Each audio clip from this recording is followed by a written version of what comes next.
अकरम और मैं हूं फराह खान। आप देख रहे हैं पीके न्यूज़।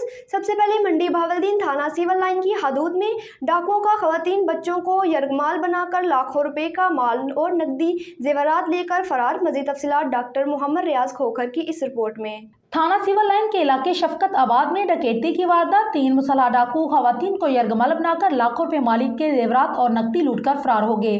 वाकई की सीसीटीवी फुटेज पीकेएन न्यूज़ ने हासिल कर ली, जिसमें वाज़ेह तौर पर देखा जा सकता है कि डाकू लूट मार करके फरार हो रहे हैं। मुतासरा खानदान का कहना है कि मेरी बच्ची की 10 दिन बाद शादी थी, जिसका जेवर डाकू लूट कर ले गए। अहले मोहल्ला के इकट्ठे होने पर डाकू फायरिंग करते हुए मौका से फरार हो गए। पुलिस मौका पर पहुंच गई और तफ्तीश शुरू कर दी है। जराये का कहना है कि डाकुओं ने घर में औरतों को यरगमाल बनाकर लूटमार करते रहे। अहले इलाका शोर सुनकर इकट्ठे हुए तो डाकू फायरिंग करते हुए फरार हो गए।